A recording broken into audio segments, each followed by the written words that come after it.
ಅವರು ಒಂಥರ ಎಲೆಮರೆಯ ಕಾಯಿ ಹಾಗೆ ಇಲ್ಲಿವರೆಗೆ ಕೆಲಸ ಮಾಡ್ಕೊಂಡು ಬಂದು ಅವ್ರನ್ನ ಗುರುತಿಸಲಿಕ್ಕೆ ಉತ್ತರ ವಿಶ್ವವಿದ್ಯಾಲಯಕ್ಕೆ ಹೆಮ್ಮೆ ಇದೆ.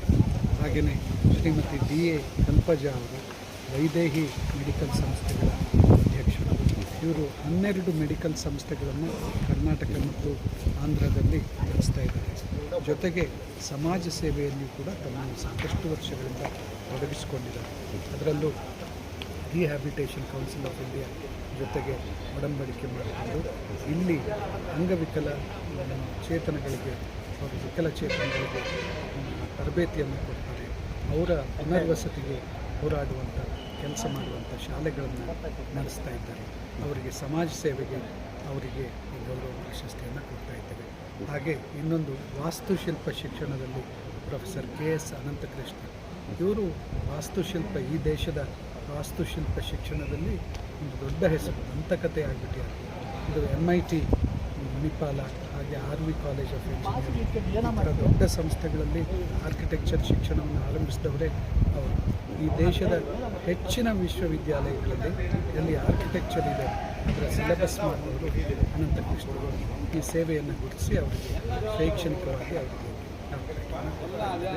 ಆಮೇಲೆ ಪ್ರೊಫೆಸರ್ ಈರೇಸಿ ಅವರು ಬೆಂಗಳೂರು ವಿಶ್ವವಿದ್ಯಾಲಯದಲ್ಲಿ ನಿವೃತ್ತ ಕಾಮರ್ಸ್ ಪ್ರಾಧ್ಯಾಪಕರು. ಅನೇಕ ಪುಸ್ತಕಗಳನ್ನು ಕಾಮರ್ಸ್ಗೆ ಸಂಬಂಧಪಟ್ಟ ಪುಸ್ತಕಗಳನ್ನು ಬರೆದವರು. ಹೀಗಾಗಿ ವಿದ್ಯಾರ್ಥಿಗಳ ಮಧ್ಯೆ ಬಹಳ ಜನಪ್ರಿಯ. ಜೊತೆಗೆ ಕಳೆದ 30 ವರ್ಷಗಳಿಂದ ಅವರು was the youngest professor in the university. ತುಂಬ ಆ ರೀತಿಯಲ್ಲಿ ಬಹಳ ಪ್ರಸಿದ್ಧಿಯನ್ನು ಹಾಗೂ ಸಿದ್ಧಿಯನ್ನು ಪಡೆದುಕೊಂಡಿದ್ದಾರೆ ಅವರ ಕ್ಷೇತ್ರದಲ್ಲಿ. ಯಾಕಂದರೆ ಅವರು ಘಟಿಕೋತ್ಸವ ಭಾಷಣವನ್ನು ಮಾಡಲಿಕ್ಕೆ ಬರ್ತಾರೆ. ಈ ರೀತಿಯಾಗಿ 44 ಜನರಿಗೆ ಬಂಗಾರದ ಪದಕವನ್ನು 12,000ಕ್ಕಿಂತ ಹೆಚ್ಚು ಪದವೀಧರರು ಪಡೆಯುತ್ತಾರೆ. ನಾಳೆ ಕೊನೆಯದಾಗಿ ಸಮಾಜ ಕಾರ್ಯಕ್ರಮದ ಬಗ್ಗೆ ಕೊನೆಯದಾಗಿ ಕಾರ್ಯಕ್ರಮ ಇದು ಕಾನ್ವೊಕೇಶನ್ ಘಟಿಕೋತ್ಸವ. ಇದು ಸಾಮಾನ್ಯವಾಗಿ ಗವರ್ನರ್ ಅವರ ಅಧ್ಯಕ್ಷತೆಯಲ್ಲಿ ಬಹಳ ಶಿಸ್ತಿನಿಂದ ನಡೆಯುವಂಥ ಕಾರ್ಯಕ್ರಮ. ಇದು ಸಾರ್ವಜನಿಕ ಕಾರ್ಯಕ್ರಮ ಓನ್ಲಿ ಫಾರ್ ಇನ್ವೈಟ್. ವಿಶ್ವವಿದ್ಯಾಲಯದ 4ನೇ ಘಟಿಕೋತ್ಸವ ಇಲ್ಲಿ ನಂದಿನಿ ಪ್ಯಾಲೇಸ್ನಲ್ಲಿ ನಾಳೆ ಬೆಳಗ್ಗೆ 11 ಗಂಟೆಗೆ ನಡೆಯಲಿದೆ. ಇದು 3ನೇ ಘಟಿಕೋತ್ಸವ ನಾವು ಇಲ್ಲಿ ನಡೆಸ್ತಾ ಇರೋದು.